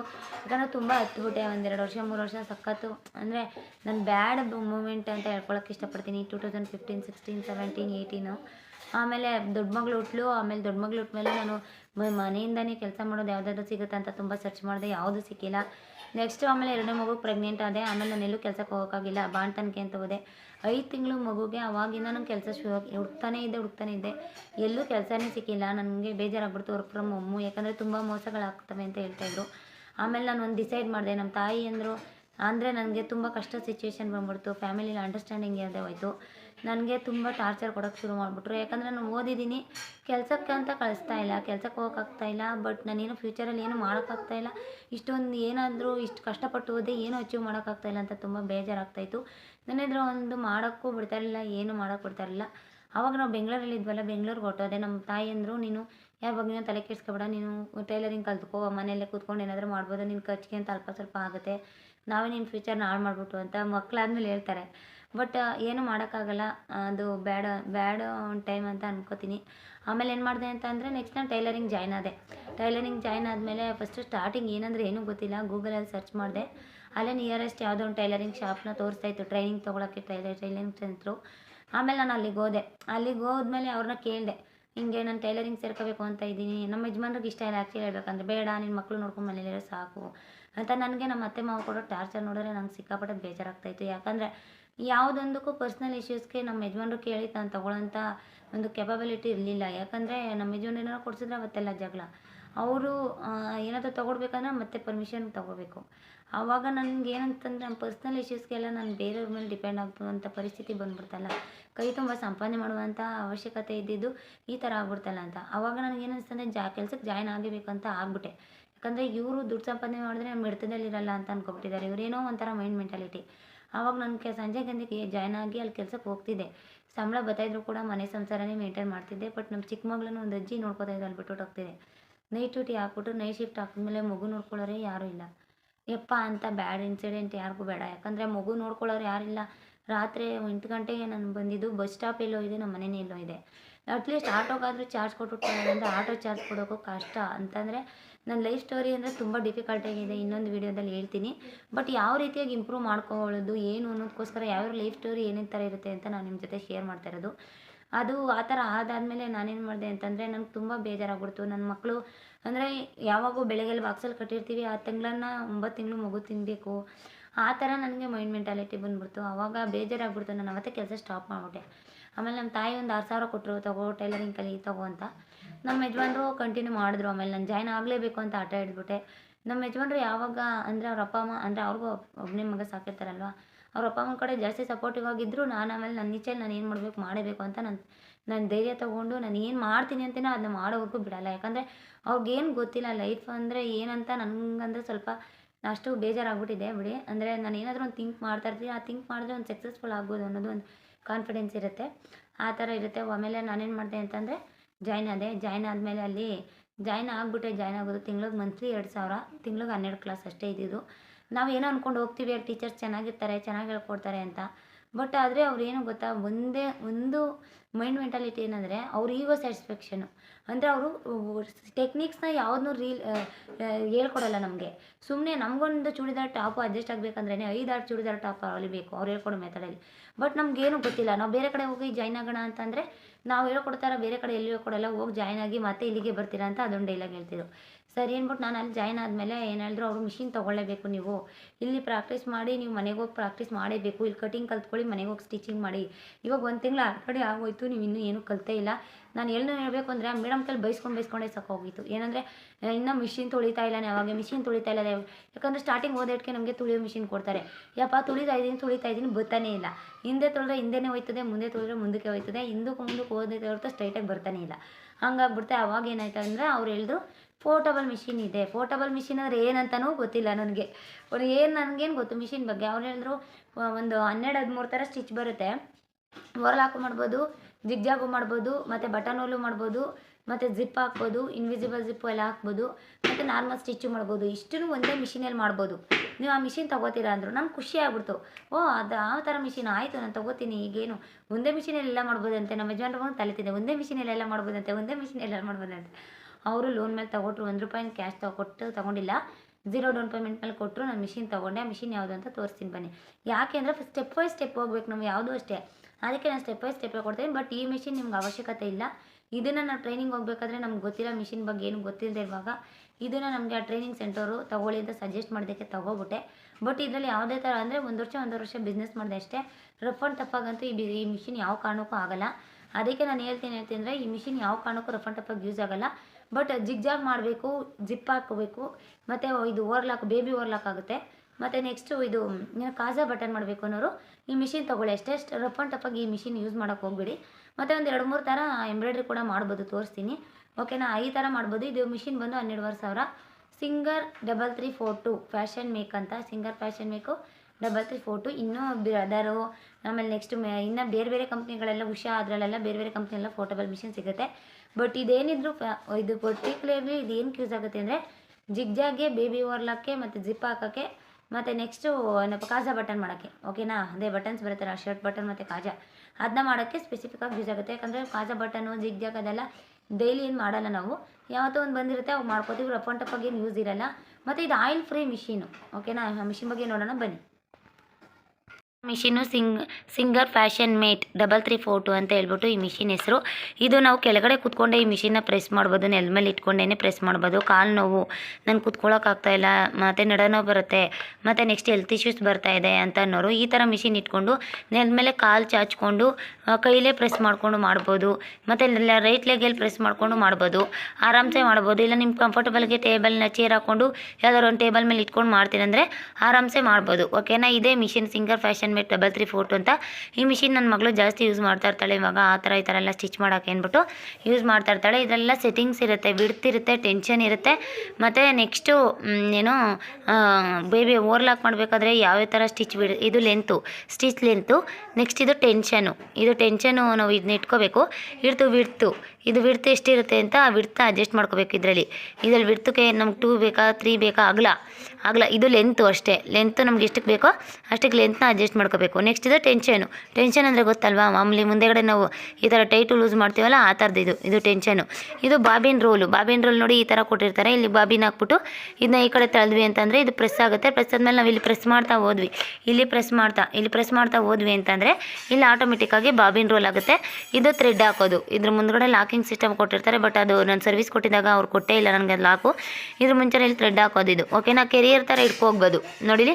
ನಾವು ಒಂದು ಜಾಗದಿಂದ ಮತ್ತೊಂದು ಜಾಗಕ್ಕೆ ಹೋಗ್ಬೇಕಂದ್ರೆ ಈ ಮಿಷಿನ ಬೇಕಾದ್ರೆ ಪ್ಯಾಕಿಂಗಲ್ಲಿ ನಾವು ತೊಗೊಂಡು ಹೋಗ್ಬೋದು. ಓಕೆನಾ, ಪೋರ್ಟಬಲ್ ಮಿಷಿನು. ನೆಕ್ಸ್ಟು ಇದು ದಾರ ಸ್ಟೆಪ್ ವೈ ಸ್ಟೆಪ್ ಹಾಕೋದು, ದಾರನೇ ಈ ಥರ ಹಾಕ್ತಾರೆ. ಇದು ರಿವರ್ಸ್ ಗೇರು ರಿವರ್ಸ್ ಏನಾರು ಹೋಗ್ಬೇಕಂದ್ರೆ ಇದನ್ನ ಪ್ರೆಸ್ ಮಾಡಿದ್ರೆ ರಿವರ್ಸಾಗಿ ಹೋಗುತ್ತೆ. ಅದಕ್ಕೆ ಇದಕ್ಕೆ ಯಾವುದೇ ಥರದ ಆಯಿಲನ್ನು ನಾವು ಯೂಸ್ ಮಾಡೋಂಗಿಲ್ಲ, ಯಾಕಂದರೆ ಇದು ಆಯಿಲ್ ಫ್ರೀ ಮಿಷಿನು. ಇದಕ್ಕೆ ಸ್ವಲ್ಪ ಗ್ರೀಸ್ ಹಾಕೋಬೋದು ಇಲ್ಲಿ ಒಳಗಡೆ, ಅಂದರೆ ತುಂಬ ವರ್ಷ ಆಗಿದೆ ತೊಗೊಂಡು, ಏನೋ ಒಳಗಡೆ ಎಲ್ಲ ಡಸ್ಟ್ ಎಲ್ಲ ಕೂತ್ಬಿಟ್ಟಿದೆ, ಸ್ವಲ್ಪ ಸ್ತಂಭದಂಗೆ ಆಗಿದೆ ಮಿಷಿನ್ ಅಂದರೆ ಒಳಗಡೆ ಸ್ವಲ್ಪ ಗ್ರೀಸ್ ಹಾಕ್ತಾರೆ. ನೆಕ್ಸ್ಟ್ ಇಲ್ಲಿ ಮೆಟೀರಿಯಲ್ನ ಹಾಕೊಳ್ಳೋಕೆ ಅಂದ್ಬಿಟ್ಟು ಸ್ಪೇಸ್ನ ಕೊಟ್ಟಿರ್ತಾರೆ ನೋಡಿ. ಇಲ್ಲಿ ನಾವೇನು ಬೇಕಾದರೂ ಇಟ್ಕೋಬೋದು, ಥ್ರೆಡ್ ರಿಮೂವರ್ ಆಗಿರ್ಬೋದು, ನೀಡಲ್ಸ್ ಆಗಿರ್ಬೋದು. ನೋಡಿ ಇದೇನೇ ಕಾಜ ಮಾಡೋದು. ಇದು ಬ್ಯಾಕ್ ಫ್ರಂಟ್ ಇದನ್ನ ಅಡ್ಜಸ್ಟ್ ಮಾಡ್ಕೊಂಡು ಹಾಕಬೇಕು. ಕಾಜ ಮಾಡಬೇಕಾದ್ರೆ ಇಲ್ಲಿರುತ್ತೆ ಕಾಜ, ಅದು ನೋಡಿ 0 ಇಂದ ಇದು ಕಾಜ ಮಾಡೋಕ್ಕೆ ಇದು ಅಡ್ಜಸ್ಟ್ಮೆಂಟು. ಲೆಂತ್ನ ಇಲ್ಲಿಗೆ ಪಾಯಿಂಟ್ ಮಧ್ಯಕ್ಕೆ ಕೂರಿಸ್ಕೊಂಡು ಇಲ್ಲಿ ನೋಡಿ ಇದಕ್ಕೆ ಲೆಂತ್ನ ಕೂರಿಸ್ಕೊಂಡು ಟೆನ್ಷನ್ನ ಚೇಂಜ್ ಮಾಡ್ಕೋಬೇಕು. ಟೆನ್ಷನ್ನ 3 ನಂಬರ್ಗೆ ಇಟ್ಕೊಂಡು ಮತ್ತು ವಿಡ್ತ್ನ 3 ನಂಬರ್ 3ವರೆಗೆ ಇಟ್ಕೊಂಡು ನೆಕ್ಸ್ಟ್ ಮಾಡೋದು ಅಷ್ಟೇ. ಇದು ಇಲ್ಲಿ ಬರುತ್ತೆ ನೋಡಿ, ಇದರಲ್ಲೇ ಬರುತ್ತೆ. ಇದು ಸ್ಟಿಚಸ್ ಯಾವುದು ಅಂತ ಅಡ್ಜಸ್ಟ್ ಮಾಡ್ಕೊಳ್ಳೋದು. ಇದು ಏನು ಮಾಮೂಲಿ ಕಾಜ ಮಾಡೋದು ಬಟನ್ಗೆ. ನೆಕ್ಸ್ಟ್ ಇದು ನೋಡಿ ಈ ನಂಬರು ಒಂದು ಫಸ್ಟ್ ಅಂದರೆ ಸ್ಟಾರ್ಟಿಂಗ್ ನಾರ್ಮಲ್ ಸ್ಟಿಚ್ಗೆ ಇದನ್ನ ಯೂಸ್ ಮಾಡ್ತೀವಿ. ಡಬಲ್ ಸ್ಟಿಚ್ ಬರಬೇಕಂದ್ರೆ ಇದನ್ನ, ತ್ರಿಬಲ್ ಸ್ಟಿಚ್ ಬರಬೇಕಂದ್ರೆ ಇದು ಯೂಸ್ ಮಾಡಬೇಕು. ಓಕೆನಾ. ಇದು ಒಂದು ಸ್ವಲ್ಪ ಬೇಬಿ ಎಂಬ್ರಾಯ್ಡ್ರಿ ಮಷಿನ್ ಥರನೂ ವರ್ಕ್ ಮಾಡುತ್ತೆ ಅಂತ ಅಂದ್ಕೊಳ್ಳಿ. ಬೇಬಿ ಓರ್ಲಾಕ್ ಯಾವ ಥರ ಮಾಡುತ್ತಾ ಅಂದರೆ ಓರ್ಲಾಕ್ ಮಿಷಿನ್ ಥರ ಫಿನಿಶಿಂಗ್ ಬರೋಲ್ಲ, ಬಟ್ ಸ್ವಲ್ಪ 2 ಎಳೆ ದಾರ ಆ ಥರ ಒಂದು ಸ್ವಲ್ಪ ಫಿನಿಶಿಂಗ್ ಬರುತ್ತೆ ಅಷ್ಟೇ. ಯಾಕಂದರೆ ಅದು 3 ಎಳೆ ಯೂಸ್ ಮಾಡ್ತೀವಿ, ಇದರಲ್ಲಿ 1 ಎಳೆ ಅಲ್ವಾ, ಅದಕ್ಕೆ ಡಬಲ್ ಸ್ಟಿಚ್ ಬರುತ್ತೆ, ತ್ರಿಬಲ್ ಸ್ಟಿಚ್ ಬರುತ್ತೆ. ಮತ್ತು ನೋಡಿ ಇದರಲ್ಲೇ ಬೇಬಿ ಓರ್ಲಾಕ್ ಮಾಡೋದು. ಜಿಗ್ಜಾಗ್ ಮಾಡ್ಬೋದು, ಬೇಬಿ ಓರ್ಲಾಕ್. ಜಿಗ್ಜಾಗ್ ಮಾಡಬೇಕಂದ್ರೆ ಈ ಸ್ಟಿಚ್ನ ಫಿಕ್ಸ್ ಮಾಡಿಬಿಟ್ಟು ಇಲ್ಲಿ ಜಿಗ್ಜಾಗೆ 3 ನಂಬರ್ ಇಟ್ಕೊಳ್ಳಿ, 2 ನಂಬರ್ ಇಟ್ಕೊಳ್ಳಿ. ಟೆನ್ಷನ್ ಏನಿಲ್ಲ, 2ಲೇ ಇದ್ದರೆ ಓಕೆ. ನೆಕ್ಸ್ಟ್ ಇದು 3 ಇದ್ದರೆ ಓಕೆನಾ. ಈ ಥರ ಅಡ್ಜಸ್ಟ್ ಮಾಡ್ಕೊಳ್ಳೋದು. ನೆಕ್ಸ್ಟ್ ನೋಡಿ ಇದು ಮಾಮೂಲಿ ಇವಾಗ ಎಂಬ್ರಾಯ್ಡ್ರಿ ಮಾಡಬೇಕಾದ್ರೆ ಸ್ವಲ್ಪ ಬರುತ್ತಲ್ಲ ಸ್ಟಿಚಸ್ಸು, ಆ ಥರ 1 2 3 4 5 6 7 8 9 9 18 36 ಥರ ಸ್ಟಿಚ್ ಇದೆ. ಈಗ ಇಲ್ಲಿ 36 ಥರ ಸ್ಟಿಚ್ ಇದೆಲ್ಲ ಏನಪ್ಪ ಮಾಮೂಲಿ ಎಂಬ್ರಾಯ್ಡ್ರಿ ಮಾಡ್ಬೇಕಾದ್ರೆ ಯೂಸ್ ಮಾಡ್ಬೋದು. ಬಟ್ ನಾನು ಇದನ್ನು ಯಾವತ್ತೂ ಯೂಸ್ ಮಾಡಿಲ್ಲ, ಯಾಕಂದರೆ ಲೆಂತಲ್ಲಿ ನಾವು ಅಡ್ಜಸ್ಟ್ ಮಾಡ್ಕೋಬೇಕಾಗುತ್ತೆ, ಮತ್ತು ಟೆನ್ಷನಲ್ಲಿ ಅಡ್ಜಸ್ಟ್ ಮಾಡ್ಕೋಬೇಕು, ಮತ್ತು ವಿಡ್ತಲ್ಲಿ ಅಡ್ಜಸ್ಟ್ ಮಾಡ್ಕೋಬೇಕು. ಈ 3 ನಾವು ಅಡ್ಜಸ್ಟ್ ಮಾಡಿದ್ವಿ ಅಂದರೆ ಇಲ್ಲಿರೋ ಫೈನಲ್ ಸ್ಟಿಚ್ಚು ನಮ್ಗೆ ಬರುತ್ತೆ. ಈ 3 ನೀಟಾಗಿ ನಾವು ಅಡ್ಜಸ್ಟ್ ಮಾಡಿಲ್ಲ ಅಂದರೆ ಇಲ್ಲಿರೋ ಫೈನಲ್ ಸ್ಟಿಚ್ಚು ಬರೋಲ್ಲ. ಓಕೆನಾ. ನೀವು ಈ ಬಾಬಿನ ಈ ಥರ ಲಾಕ್ ಮಾಡಿದ್ರಿ ಅಂತಂದರೆ ಇಲ್ಲಿ ಯಾವ ಕಾರಣಕ್ಕೂ ರನ್ನಿಂಗ್ ಆಗೋಲ್ಲ ನೀಡಲು. ಇದು ಬಾಬಿನ ಇಲ್ಲಿ ಇತ್ತಂದರೆ ಆಟೋಮೆಟಿಕ್ಕಾಗಿ ಇತ್ತಾಗ ಜರುಗಿಸಿದ್ರೆ ಆಮೇಲೆ ನೀಡಲ್ ಇಲ್ಲಿ ಏನಪ್ಪ ಮೂವ್ ಆಗುತ್ತೆ. ಬಾಬಿನ ಹಾಕೋದು ಇಲ್ಲಿ ನೋಡಿ, ಬಾಬಿನ ಹಾಕೋದು ಇಲ್ಲಿ, ಇದನ್ನು ಬಾಬಿನ ಹಾಕ್ಬೇಕಾದ್ರೆ ಇದನ್ನ ಪ್ರೆಸ್ ಮಾಡಿದ್ರೆ ಇಲ್ಲೊಂದು ಕೊಟ್ಟಿರ್ತಾರೆ ಬ್ಲ್ಯಾಕ್ ಕಲರ್ನ ಪ್ರೆಸ್ ಮಾಡಿದ್ರೆ ಇದು ಓಪನ್ ಆಗುತ್ತೆ. ಇಲ್ಲಿ ಬಾಬಿನ ಹಾಕ್ಕೊಂಡು ಇದೇ ಬಾಬಿನ ಕೇಸು. ಇದರೊಳಗಡೆ ಸುಮ್ಮನೆ ಬಾಬಿನ ಹಾಕೋದಷ್ಟೇ, ಬಾಬಿನ ಕೇಸು ಏನು ಯೂಸ್ ಇಲ್ಲ. ಈ ಥರ ಹಾಕ್ಬಿಟ್ಟು ಈ ಥರ ನಾವು ಹಾಕಬೇಕು ನೋಡಿ. ಈ ಥರ ಲಾಕ್ ಮಾಡಿದ್ವಿ ಅಂತಂದರೆ ಫಿನಿಶ್ ಆಯಿತು. ಆಮೇಲೆ ದಾರನ ಎಳ್ಕೊಂಡು ನೀಡಲ್ಲಿ ಮಾಮೂಲಿ ಹಾಕೋದು. ಇದೇನು ನಾರ್ಮಲ್ ವೈಟ್ ಸೂಜಿನೇ ಇದಕ್ಕಾಗುತ್ತೆ. ಓಕೆನಾ. ಇದು ಪೋರ್ಟಬಲ್ ಮಿಷಿನು. ಮನೇಲಿ ಯಾರು ಸುಮ್ಮನೆ ಕೂತಿದ್ದೀರಾ, ನಾನೇ ನನಗೆ ಸ್ಟಿಚ್ ಮಾಡ್ಕೋತೀನಿ, ನನ್ನ ಸೀರೆ ನಾನು ಜಿಗ್ಜಾಗ್ ಮಾಡ್ಕೋತೀನಿ, ನನ್ನ ಶರ್ಟ್ಗೆ ನಾನು ಕಾಜಾ ಬಟನ್ ಮಾಡ್ಕೋತೀನಿ, ನನ್ನ ಬ್ಲೌಸ್ಗೆ ನಾನು ಬೇಬಿ ಓರ್ಲಾಕ್ ಮಾಡ್ಕೋತೀನಿ, ನನ್ನ ಬ್ಲೌಸ್ನ ನಾನು ಹೊಲ್ಕೋತೀನಿ, ಅದೇ ಥರದ ಬಿಸ್ನೆಸ್ ಮಾಡಲ್ಲ. ನಾನು ಖರ್ಚು ಮಾಡುವಂಥ ಅಮೌಂಟು ನನಗೆ ಸೇವ್ ಆದರೆ ಸಾಕು ಅಂತ ಅನ್ನೋರು ಈ ಥರ ಮಿಷಿನ್ನ ತೊಗೊಳ್ಳಿ. ಓಕೆನಾ. ಈ ಥರ ಮಿಷಿನ್ ತೊಗೊಂಡ್ರೆ ನಿಮ್ಗೆ ಯೂಸ್ ಆಗುತ್ತೆ. ಬಟ್ ರಫ್ ಡೌನ್ ಟಫಾಗೆ ಯಾವ ಕಾರಣಕ್ಕೂ ಯೂಸ್ ಆಗೋಲ್ಲ. ಈಗಾಗಲೇ ತಗೊಂಡಿರೋರಿಗೆ ಅವ್ರಿಗೆ ಅನುಭವ ಆಗಿರುತ್ತೆ ಇದು ಯಾವ ಥರ ಆಗುತ್ತೆ ಅಂತ. ಯಾಕಂದರೆ ಇಲ್ಲಿ ಹೋಗಿ ದಾರ ಫುಲ್ಲು ನೋಡ್ಕೊಬಿಡುತ್ತೆ, ಒಳಗಡೆ ಸಾಫ್ಟ್ ಮೆಟೀರಿಯಲ್ ಇದೆ, ಅಷ್ಟೊಂದು ರಫ್ ಆ್ಯಂಡ್ ಟಫಾಗಿ ಯೂಸ್ ಮಾಡೋಕ್ಕಾಗಲ್ಲ. ಒಂದು ಸ್ವಲ್ಪ ಅದು ಜಗ್ಗಾಡ್ತು, ಬಾಬಿನ್ ಕೇಸ್ ಇದೆಯಲ್ಲ ಒಳಗಡೆ ಅದು ಜಗ್ಗಾಡ್ತು ಅಂತಂದರೆ ನೀಟಾಗಿ ಥ್ರೆಡ್ಡು ಬರೋಲ್ಲ. ಓಕೆ, ನಾನು ನೀಟಾಗಿ ಥ್ರೆಡ್ ಬರೋಲ್ಲ. ಓಕೆ, ಈ ಮಿಷಿನ್ ಬಗ್ಗೆ ಅಂತ ತಿಳಿಸ್ಕೊಟ್ಟಿದ್ದೀನಿ. ಸ್ಟಾರ್ಟಿಂಗ್ ನಾನು ಮಿಷಿನ್ ತೊಗೊಂಡೆ, ಬಟ್ ಇವಾಗ ಟೈಲರಿಂಗ್ ಕಲಿಬೇಕು ಅಂತಿರೋರು ಈ ಮಿಷಿನ್ ಏನು ತೊಗೋಬೇಡಿ. ನಿಮ್ಮ ಪರ್ಸ್ನಲ್ ಇಶ್ಯೂಸ್ಗೆ ನೀವು ಯೂಸ್ ಮಾಡ್ಕೋತೀನಿ ಅಂದರೆ ಈ ಮಿಷಿನ್ ನೀವು ಯೂಸ್ ಮಾಡ್ಬೋದು. ನೆಕ್ಸ್ಟ್ ನಾನು ಆ ಮಿಷಿನ್ ರಿಪೇರಿ ಬಂದ್ಬಿಡ್ತು. ಆ ಮಿಷಿನ್ ರಿಪೇರಿ ಬಂದಮೇಲೆ ನಾನು ಏನು ಮಾಡಬೇಕಂತ ನನಗೆ ಗೊತ್ತಾಗಲಿಲ್ಲ. ನೆಕ್ಸ್ಟ್ ನಾನು ಹೋದೆ, ನಾನು ಟೀಚರ್ ಸಜೆಷನ್ ಏನು ತೊಗೊಂಡಿಲ್ಲ. ಟೀಚರ್ ಸಜೆಷನ್ ಯಾಕಂದರೆ ಅವರು ನಂಗೆ ತುಂಬಾ ಮೋಸ ಮಾಡಿಬಿಟ್ರು. ಯಾಕಂದರೆ ಏನು ಹೇಳ್ಕೊಟ್ಟಿಲ್ಲ ಅವರು, ಸುಮ್ಮನೆ ಏನೇನೋ ದಪ್ಪಾಚಾರ ಕಾಟಾಚಾರ ಕೇಳ್ಕೊಟ್ರು. ಆಮೇಲೆ ನಾನು ಏನು ಮಾಡಿದೆ, ಅವ್ರ ಡಿಸಿಷನ್ ಏನು ತೊಗೊಳೋದು ಬೇಡ, ನಾನು ಇಂಡಸ್ಟ್ರಿಯಲ್ ಮಿಷಿನೇ ತೊಗೊಬಿಡ್ತೀನಿ. ಬಟ್ ಅವಾಗೂ ನನಗೇನು ಗೊತ್ತಿಲ್ಲ ಬ್ಲೌಸ್ ಬಗ್ಗೆ. ಸ್ವಲ್ಪ ಅವ್ರು ಹೇಳ್ಕೊಟ್ಟಿರೋ ಮೆಥಡಲ್ಲೇ ನಾನು ಯೂಟ್ಯೂಬಲ್ಲಿ ನೋಡಿಕೊಂಡು ಬೇರೆ ಚಾನಲ್ಗಳೆಲ್ಲ ಅವ್ರು ಯಾವ ಥರ ಹೇಳ್ತಾರೋ ಆ ಥರ ಅಪ್ಲೈ ಮಾಡಿ ಬೇರೆಯವ್ರಿಗೆ ಕೊಡ್ತಿದ್ನಿ ಹೊರತು ಅವಾಗೂ ನನಗೇನು ಗೊತ್ತಿಲ್ಲ. ಕಸ್ಟಮರ್ಗೆ ಅಡ್ಜಸ್ಟ್ ಆಗೋರು ಆಯ್ತಾಯಿತು, ಆಗದಿರೋ ತುಂಬ ತಲೆ ತಿಂತಿದ್ರು. ಈ ಮಿಷಿನ್ ನಾನು ತೊಗೊಂಡೆ. ಈ ಮಿಷಿನ್ ಗೊತ್ತಿರ್ಬೋದು, ಇಂಡಸ್ಟ್ರಿಯಲ್ ಜಾಕ್ ಮಿಷಿನ್. ಅಂದರೆ ಜಾಕ್ ಬದಲು ಸಿಂಗರ್ ಇದೆ. ಜಾಕ್ ಏನು ತೊಗೊಂಡಿಲ್ಲ ನಾನು, ಯಾಕಂದರೆ ಸಿಂಗರ್ಗಳೇ ತೊಗೋತಿದ್ದೆ. ಬಟ್ ನಾನು ಜಾಕ್ ಹೋಗೋಕ್ಕಾಗಿಲ್ಲ. ನಾನು ನಿಮ್ಮ ಆಮೇಲೆ ಯೋಚನೆ ಮಾಡಿದೆ ಜಾಕೇ ತೊಗೋಬೋದಾಗಿತ್ತು ಅಂತ. ಯಾಕಂದರೆ ಅದು ಚೆನ್ನಾಗಿರುತ್ತೆ ಫಿನಿಶಿಂಗ್ ಅಂತಾರೆ, ಇದರಲ್ಲಿ ಏನಿಲ್ಲ, ಸ್ಟಿಚಸ್ ಎಲ್ಲ ಚೆನ್ನಾಗೇ ಬರುತ್ತೆ. ನೋಡಿ, ಇದು ಸಿಂಗರು, ಇದು ಸಿಂಗರ್ ಕಂಪ್ನಿದು. ಈ ಸಿಂಗರ್ ಕಂಪ್ನಿದು ನಾನು ಇಂಡಸ್ಟ್ರಿಯಲ್ ಮಿಷಿನ್ ತೊಗೊಂಡೆ. 23,500 ಇದ್ರ ಅಮೌಂಟ್ ಬಂದು. ಇದರಲ್ಲಿ ರಫ್ ಆ್ಯಂಡ್ ಟಫಾಗಿ ಎಷ್ಟಾದರೂ ಹೊಡಿಬೋದು. ಇದು RPM ಬಂದುಬಿಟ್ಟು 4500 ಇರುತ್ತೆ. 4500 ನೋಡಿ, ನಾನು 4500 ಇಟ್ಕೊಂಡಿರೋದು, 4500 ಇಟ್ಕೊಂಡಿದ್ದೀನಿ. ಓಕೆನಾ. ಲೈಟ್ ಆಫ್ ಆದರೆ ಲೈಟ್ ಇಲ್ಲಿ ಆಫ್ ಮಾಡಿದ್ರೆ ಲೈಟ್ ಆಫ್ ಆಗುತ್ತೆ. ಲೈಟ್ ಬೇಕೇ ಬೇಕು, ಯಾಕಂದರೆ ಕಣ್ಣೆಲ್ಲ ಸುಮ್ಮನೆ ನಮ್ಮ ಶಾರ್ಪ್ನೆಸ್ ಅನ್ನೋದು ಕಳ್ಕೊತಾ ಇರ್ತೀವಿ ನಾವು. ಕತ್ಲೆ ನಾವು ಸ್ಟಿಚ್ ಮಾಡ್ತಾಯಿದ್ದೆ. ಇವಾಗೆಲ್ಲ ಹ್ಯಾಂಗಿಂಗ್ ಲ್ಯಾಂಪ್ ಅಂತ ಬಂದಿದೆ. ಆ ಲ್ಯಾಂಪ್ನ ಇಲ್ಲಿ ಹ್ಯಾಂಗ್ ಮಾಡಿಕೊಂಡು ಮಿಷಿನ್ಗೆ ಅಂಟಿಸ್ಕೊಂಡು ನಾವು ಮಾಡ್ಬೋದು ಬೇಕಾದರೆ, ಅಷ್ಟೇ. ಏನಾದರೂ ಟಾರ್ಚ್ ಇಲ್ಲ ಅಂತಂದರೆ. ಓಕೆನಾ. ನೋಡಿ, ಇದು ಬಾಬಿನ್ ರೋಲ್ ಮಾಡೋಕ್ಕೆ ಇಲ್ಲಿ ದಾರ ಸುತ್ಕೊಂಡು ಇಲ್ಲಿ ಬಾಬಿನ್ ರೋಲ್ ಮಾಡೋಕ್ಕೆ ಇಲ್ಲಿ ಕೊಟ್ಟಿರ್ತಾರೆ. ಥ್ರೆಡ್ ಕಟರ್ ಇಲ್ಲಿ ಕೊಟ್ಟಿರ್ತಾರೆ. ನೆಕ್ಸ್ಟ್ ದಾರ ಹಾಕ್ಕೊಂಡು ನಾನು ಸ್ಟಿಚ್ ಮಾಡಿದೆ 4500 RPM ನಾನು ಇವಾಗ ಏನು ಇದು ಸ್ಟಿಚ್ ಮಾಡ್ತಾ ಇರೋದ್ರಿಂದ ಒಂದು ದಿನಕ್ಕೆ 15 ಬ್ಲೌಸ್ನ ಸ್ಟಿಚ್ ಮಾಡಿದ್ದೀನಿ. ಒಂದು ದಿನಕ್ಕೆ 15 ಬ್ಲೌಸು. ಸಾಯಂಕಾಲ ಬೆಳಿಗ್ಗೆ 6 ಗಂಟೆಯಿಂದ ಕೂತ್ಕೊಂಡು ಸಾಯಂಕಾಲ 6 ಗಂಟೆವರೆಗೂ 15 ಬ್ಲೌಸ್ ಸ್ಟಿಚ್ ಮಾಡಿದೆ. ಮತ್ತು 6 ಗಂಟೆಯಿಂದ 12 ಗಂಟೆವರೆಗೂ 3 ಬ್ಲೌಸ್ ಸ್ಟಿಚ್ ಮಾಡಿದ್ದೀನಿ. ಒಟ್ಟು ಒಂದು ದಿನಕ್ಕೆ 18 ಬ್ಲೌಸ್ನ ಸ್ಟಿಚ್ ಮಾಡಿ ಪಾರ್ಸಲ್ ಮಾಡ್ತಾಯಿದ್ದೆ. ತುಂಬ ಚೆನ್ನಾಗೆ ನಾವು ಮಾಡಿದ್ವಿ ಅಂತ ಹೇಳೋಕ್ಕೆ ಇಷ್ಟಪಡ್ತೀನಿ. ಓಕೆನಾ. ತುಂಬ ಚೆನ್ನಾಗೆಲ್ಲ ಸ್ಟಿಚ್ ಆಯಿತು, ನೀಟಾಗಿ ಕೂಡ ಬಂತು. ಓಕೆನಾ. ನೋಡಿದ್ರೆ ಅದು ಸ್ವಲ್ಪ ಲೈಟ್ ಇರೋದ್ರಿಂದ ಅಷ್ಟು ನೀಟಾಗಿ ಅದು ಇದಾಗ್ತಾಯಿಲ್ಲ. ಮತ್ತು ನೆಕ್ಸ್ಟ್ ನೋಡಿ, ಇಲ್ಲಿ ಥ್ರೆಡ್ ಮೇಲೆ ಎತ್ತೋದು ಇರುತ್ತೆ, ಇದು ಆಟೋಮೆಟಿಕ್ಕಾಗಿ ಥ್ರೆಡ್ ಎತ್ತೋದು ಇರುತ್ತೆ ಇದರಲ್ಲಿ. ನಾವೇನಾದರೂ ರಿವರ್ಸ್ ಹೋಗ್ಬೇಕಂದ್ರೆ ಇಲ್ಲ ನೀಡಲ್ಲಿ ಏನಾದರೂ ಕೂತಿತ್ತು ಬಟ್ಟೆ ಮೇಲೆ ನೀಡಲ್ಲಿ ಎತ್ಕೋಬೇಕು ಅಂದರೆ ಇದನ್ನ ಪ್ರೆಸ್ ಮಾಡಿದ್ರೆ ಸಾಕು. ಲ್ಯಾಂಪ್ ಆಫ್ ಮಾಡೋದು ಇಲ್ಲೂ ಇರುತ್ತೆ, ಇಲ್ಲೂ ಬೇಕಾದ್ರೆ ಲ್ಯಾಂಪ್ನ ಆಫ್ ಮಾಡ್ಕೊಬೋದು. ಓಕೆನಾ. ಇದು ಟೆನ್ಷನು, ಮಾಮೂಲಿ ಗೊತ್ತಲ್ವಾ ಟೆನ್ಷನು. ಇದು ಬೇಕಂದರೆ ಇದು ಏನು ಸ್ಪೀಡನ್ನ ಕಮ್ಮಿ ಮಾಡ್ಕೊಳ್ಳೋದು. ಇದು 23,500 ಆಗುತ್ತೆ ಈ ಮಿಷಿನ್ಗೆ. ಓಕೆನಾ. ಇದು 23,500. ಈ ಮಿಷಿನ್ನ ನೀವು ತಗೊಂಡ್ರೆ ನಿಮ್ಮ ಕೆಪಾಬಿಲಿಟಿ. ಇದು ರಿವರ್ಸ್ ಹೋಗೋದು. ಮತ್ತು ನೆಕ್ಸ್ಟ್ ಇದನ್ನ ಪ್ರೆಸ್ ಮಾಡಿ ಇಟ್ಕೊಂಡು ಇಲ್ಲಿ ವಿಡ್ತ್ ಅಡ್ಜಸ್ಟ್ಮೆಂಟ್ ಮಾಡ್ಕೋಬೇಕು. ಓಕೆನಾ. ಇದು ವಿಡ್ತ್ ಲೆಂತ್ ಅಡ್ಜಸ್ಟ್ಮೆಂಟು ಸ್ಟಿಚ್ದು. ಇದು ರಿವರ್ಸ್ ಗೇರು. ಇಲ್ಲಿ ಚಾರ್ಜರ್ ಹಾಕ್ಕೋಬೋದು ಇದರಲ್ಲಿ. ಬಟ್ ಹಂಗೆ ನಾನು ಚಾರ್ಜರ್ ಹಾಕೋದು ಕೊಟ್ಟಿದ್ದಾರಲ್ಲ, ನನಗೆ ಹೇಳಿದ್ರಲ್ವ ಚಾರ್ಜರ್ ಹಾಕ್ಕೋಬೋದು ಅಂತ. ಚಾರ್ಜರ್ ಹಾಕ್ಕೊಂಡು ಫೋನ್ ಇದರಲ್ಲೇ ಆಪ್ರೇಟ್ ಮಾಡೋಣ ಅಂದ್ಬಿಟ್ಟು ಆನ್ಲೈನ್ ಕ್ಲಾಸ್ ಜಾಯ್ನ್ ಆಗಿದ್ದಾಗ ಟೈಲರಿಂಗ್ ಕ್ಲಾಸ್ಗೆ ಇದರಲ್ಲೇ ಚಾರ್ಜಿಂಗ್ ಹಾಕ್ಕೊಂಡು ಓಡಿಸ್ತಿದ್ದೆ. ಆ ಚಾರ್ಜಿಂಗ್ ಹಾಕ್ಕೊಂಡಿದ್ರಲ್ಲಿ ಮದರ್ ಬೋರ್ಡ್ ಅಂತ ಇರುತ್ತೆ ಒಳಗಡೆ, ಅದು ಸುಟ್ಟೋಗಿತ್ತು. ಬಟ್ ಯಾರು ಚಾರ್ಜಿಂಗ್ ಯೂಸ್ ಮಾಡೋಕ್ಕೆ ಹೋಗ್ಬೇಡಿ, ಯಾಕಂದರೆ ಹೆವಿ ಲೋಡ್ ಆಗಿಬಿಡುತ್ತೆ ಮಿಷಿನ್ಗೆ. ಇದು ಸುಮ್ಮನೆ ಕೊಟ್ಟಿರ್ತಾರೆ ಅಷ್ಟೇ, ಆ ಥರ ಎಕ್ಸ್ಟ್ರಾ ಒಂದು ಫಿಟ್ಟಿಂಗ್ ಅಂತ. ಬಟ್ ಆ ಥರ ಎಲ್ಲ ನಾವು ಜಾಸ್ತಿ ಯೂಸ್ ಮಾಡ್ಕೋದಾಗ ಒಳಗಡೆ ಇರೋ ವೈರು ಸ್ಮೂತ್ನೆಸ್ ಆಗಿರುತ್ತೆ, ಅದೆಲ್ಲ ಡ್ಯಾಮೇಜ್ ಆಗೋ ಚಾನ್ಸಸ್ ತುಂಬ ಇರುತ್ತೆ. ಸುಮ್ಮನೆ ಬೇರೆ ಕಡೆ ಹಾಕ್ಕೊಳ್ಳಿ. ಇದು ಆಫ್ ಆ್ಯಂಡ್ ಆನ್. ಓಕೆನಾ. ಈ ಮಿಷಿನ್ನ ನಾನು ತಗೊಂಡು ಸುಮಾರು 5 ವರ್ಷ ಆಯಿತು. ಅಂದರೆ ನನ್ನ ಕೈಯಿಂದ ನಾನೇ ಮಾಡ್ಕೊಂಡಿದ್ದು. ಸ್ಟೆಬ್ಲೈಸರ್ ಹಾಕ್ಕೊಂಡಿದ್ದೀನಿ ನಾನು. ಸ್ಟೆಬ್ಲೈಸರ್ ಹಾಕ್ಕೊಳ್ದೆ ಈ ಮಿಷಿನ್ ಆಪ್ರೇಟ್ ಮಾಡ್ತಾಯಿದ್ದೆ. ಕರೆಂಟ್ ಪ್ರಾಬ್ಲಮ್ ಆಗಿ ಊರಲ್ಲಿ ಒಳಗಡೆ ಮದರ್ ಬೋರ್ಡನ್ನು ಸುಟ್ಟೋಗಿತ್ತು. 6,000 ಕೊಟ್ಟು ನಾನು ಅದಕ್ಕೆ ಮದರ್ ಬೋರ್ಡ್ನ ಹಾಕಿಸ್ದೆ. ಓಕೆನಾ. ಇದು ಮಿಷಿನ್ ತೊಗೊಂಡ್ರೆ ಏನು ಪ್ರಾಬ್ಲಮ್ ಇಲ್ಲ, ಯಾಕಂದರೆ ನಾವು ಇದರಲ್ಲಿ ಲಕ್ಷಾಂತರ ರೂಪಾಯಿನ ಸಂಪಾದನೆ ಮಾಡ್ಬೋದು. ಇದು ಯಾವುದೇ ಕಾರಣಕ್ಕೂ ರಿಪೇರಿ ಅನ್ನೋದು ಬರೋಲ್ಲ. ಇದು ಲೈಫ್ ಲಾಂಗ್ ಇರುತ್ತೆ ಈ ಮಿಷಿನ್. ಓಕೆನಾ. ನೋಡಿ, ನೆಕ್ಸ್ಟ್ ನಾನು ಮಿಷಿನ್ ತೊಗೊಂಡೆ 23,500 ರೂಪಾಯಿ. ಫಸ್ಟು ನಾನು 12,500 ರೂಪಾಯಿ ಮಿಷಿನ್ ತೊಗೊಂಡಿದ್ನಲ್ಲ, ಅದು ಲೋನ್ ತೀರ್ತು. ಒಂದು 6 ತಿಂಗಳು ಹಾಕ್ಸ್ಕೊಂಡಿದ್ದೆ, ಅದು ತೀರ್ತು. ಅದು ತೀರಾದ್ಮೇಲೆ ಅದು ಒಂದು ಸ್ವಲ್ಪ ಓಡದೇ ಇರುವಂಥ ಪರಿಸ್ಥಿತಿಲಿ ನಾನು ತೋರಿಸಿದ್ನಲ್ಲ ಇವಾಗ ಇಂಡಸ್ಟ್ರಿಯಲ್ ಜಿಗ್ಜಾಗ್ ಮಿಷಿನು, ಆ ಇಂಡಸ್ಟ್ರಿಯಲ್ ಜಿಗ್ಜಾಗ್ ಮಿಷಿನ ನಾನು ತೊಗೊಂಡೆ. ಅದ್ರ ಲೋನ್ ತೀರ್ತು. ಅದು ಒಂದು 6 ತಿಂಗಳಿಗೆ ಹಾಕ್ಸ್ಕೊಂಡಿದ್ದೆ. ಅದ್ರ ಲೋನ್ ತೀರಿದ ಮೇಲೆ ನನಗೇನು ಅನಿಸ್ತು ಅಂತಂದರೆ, ಯಾಕೆ ನಾನು ಎಂಬ್ರಾಯ್ಡ್ರಿ ಮಾಡೋಕ್ಕೆ ಕಲಿಬಾರ್ದು, ನಾನು ಎಂಬ್ರಾಯ್ಡ್ರಿ ಕಲಿಬೇಕು. ಆ್ಯಂಡ್ ಎಂಬ್ರಾಯ್ಡ್ರಿ ಮಾಡೋಕ್ಕೆ ಅಂದ್ಬಿಟ್ಟು ಅಲ್ಲಿ ಕಾಣಿಸ್ತಾ ಇದೆಯಾ, ನಿಮ್ಗೆ ಕಾಣಿಸ್ತಾ ಇರ್ಬೋದು, ಅಲ್ಲಿ ರಿಂಗ್ ಇದೆ, ಅಲ್ಲಿ ನೋಡಿ ರಿಂಗ್ಸ್ ಎಲ್ಲ ಇದೆ. ಮತ್ತು ಬೀರು ಮೇಲಿದೆ ಒಂದು ಸ್ಟ್ಯಾಂಡು, ಕಾಣಿಸ್ತಾ ಇದೆ ಸ್ಟ್ಯಾಂಡು. ಆ ಸ್ಟ್ಯಾಂಡನ್ನ ತೊಗೊಂಡೆ. ಹ್ಯಾಂಡ್ ಎಂಬ್ರಾಯ್ಡ್ರಿ ಕಲಿತೆ ನಾನು. ಹ್ಯಾಂಡ್ ಎಂಬ್ರಾಯ್ಡ್ರಿ ಕಲಿತಾದ್ಮೇಲೆ ಕಸ್ಟಮರ್ ಕೂಡ ಬರ್ತಾಯಿದ್ರು. ಹ್ಯಾಂಡ್ ಎಂಬ್ರಾಯ್ಡ್ರಿ ಹಾಕ್ಕೊಡ್ಬೇಕಾದ್ರೆ ಅವರು ತುಂಬ ಅಂತಂದರೆ ಏನು ಇದು ಕಮ್ಮಿ ಕಾಸು ಅಂದರೆ ಕಮ್ಮಿ ಕಾಸು ಕೇಳ್ತಾಯಿದ್ರು. ನಂಗೆ ತುಂಬ ಬ್ಯಾಕ್ ಪೇನ್ ಬರ್ತಾಯಿತ್ತು, ತುಂಬ ತಲೆನೋವು ಬರ್ತಾಯಿತ್ತು. ಯಾಕಂದರೆ ನೋಡ್ದಂಗೆ ನೋಡಬೇಕಾಗಿತ್ತು. 5,000 6,000 ರೂಪಾಯಿ ಡಿಸೈನ್ಸ್ ಎಲ್ಲ ಬರೀ 2,000 1,000 ಆ ಥರ ಮಾಡಿಕೊಟ್ಟೆ. ನನಗೆ ಬೇಜಾರಾಗ್ಬಿಡ್ತು. ಬಂದವರೆಲ್ಲ ಮಷಿನ್ ಎಂಬ್ರಾಯ್ಡ್ರಿ ಮಾಡಿಕೊಡಿ, ಹ್ಯಾಂಡ್ ಎಂಬ್ರಾಯ್ಡ್ರಿ ಬ್ಲೌಸು ಕ್ವಾಲಿಟಿ ಇಲ್ಲ, ಅಷ್ಟು ತುಂಬ ಜನ ಬರೋಲ್ಲ, ಅದರಲ್ಲಿ ಕಲರೆಲ್ಲ ಶೇಡ್ ಆಗುತ್ತೆ ಅಂತ ಹೇಳ್ತಾಯಿದ್ರು. ಆವಾಗ ನಾನು ಏನು ಮಾಡಿದೆ ಅಂತಂದರೆ ಓದೆ. ಮಾಮೂಲಿ ನಾರ್ಮಲಾಗಿ ಸಿಂಗರ್ ಕಂಪ್ನಿಗೆ ಹೋಗಿ ಅವಾಗ ಮಿಷಿನ್ ತೊಗೋತಿದ್ದು. ಅವರೇ ಸಜೆಷನ್ ಕೊಡ್ತಾರಲ್ವ, ಅವ್ರ ಹತ್ರ ತೊಗೊಳ್ಳೋಣ ಬಿಡೋ ಅಂತ ಅಂದ್ಬಿಟ್ಟು ಅಲ್ಲಿ ಹೋಗಿ ಕೇಳಿದೆ. ನನಗೆ ಮ್ಯಾನ್ಯುವಲ್ ಎಂಬ್ರಾಯ್ಡ್ರಿ ಮಿಷಿನ್ ಬೇಕು ಅಂತ ಕೇಳಿದಾಗ ಅವ್ರು ಏನು ಮಾಡಿದ್ರು ಅಂದರೆ ಈ ಮಿಷಿನ ಕೊಟ್ಟು ಕಳಿಸಿದ್ರು. ಇದು merit zigzag machine, stitch master ಇದೆ. ಮೆರಿಟಲ್ಲಿ ಸ್ಟಿಚ್ ಮಾಸ್ಟರ್ ನೋಡಿ, ಸ್ಟಿಚ್ ಮಾಸ್ಟರ್ ತೊಗೊಂಡಿರೋದು. ಇದನ್ನು ನೀವು ಎಂಬ್ರಾಯ್ಡ್ರಿಯಾಗಿ ಯೂಸ್ ಮಾಡ್ಬೋದು. ಇದು ಚೈನ್ ಮಾಸ್ಟರ್. ಆ್ಯಕ್ಚುಲಿ ಹೇಳ್ಬೇಕಂದ್ರೆ ಇದು ಚೈನು, ಇಲ್ಲಿದೆ ಚೈನ್ ನೋಡಿ. ಚೈನ ಗೇರ ಅಂತ ಕಂಡುಹಿಡಿಯೋಕ್ಕೆ ಈ ಮಿಷಿನಲ್ಲಿ ಇಲ್ಲಿರುತ್ತೆ ನೋಡಿ. ಇಲ್ಲಿ ನೋಡಿ ಚೈನ್, ಇದು ಚೈನ್ ಮಾಸ್ಟರ್, ಇದು ಸ್ಟಿಚ್ ಮಾಸ್ಟರ್. ಇದರಲ್ಲಿ ಚೈನ್ ಹಾಕಿರ್ತಾರೆ, ಯಾವುದೇ ಥರದ ಬೆಲ್ಟ್ ಹಾಕಿರಲ್ಲ.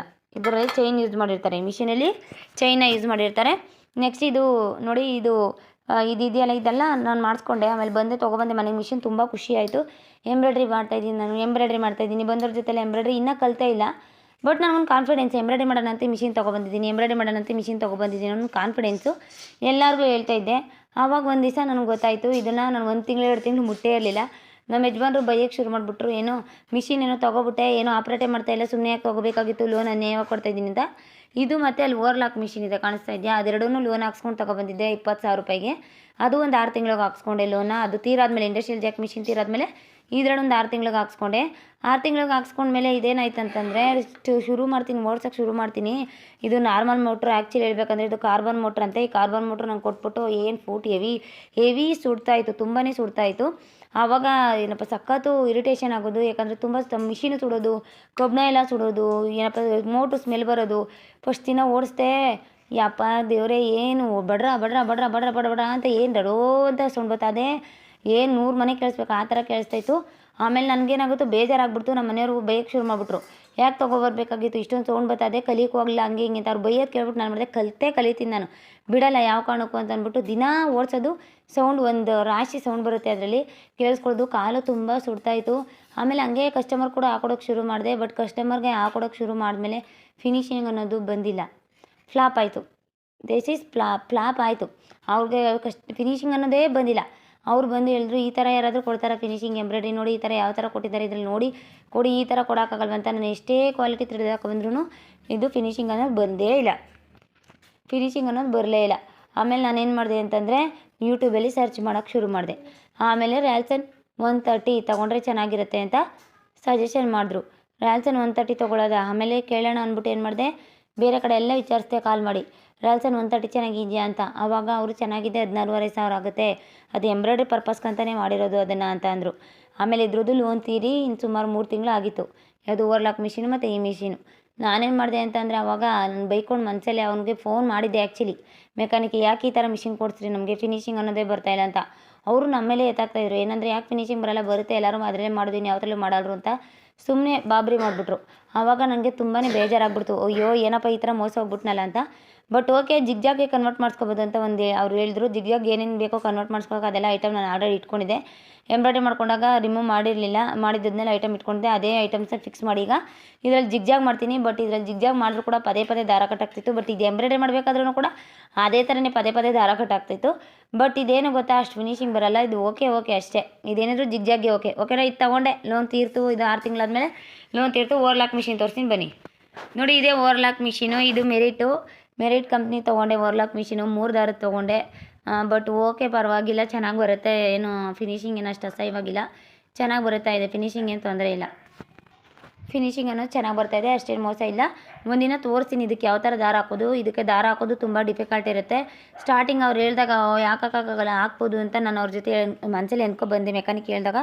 ಬಟ್ ತುಂಬ ಡಿಫಿಕಲ್ಟ್ ಇದೆ. ಒಂದು ಸರಿ ದಾರ ಅದು ಚೇಂಜ್ ಆಯ್ತು ಅಂದರೆ ಅದು ಸ್ಟಿಚಸ್ಸೇ ಚೇಂಜ್ ಆಗಿಬಿಡುತ್ತೆ, ಒಂಥರ ಚೆನ್ನಾಗೇ ಬರೋಲ್ಲ.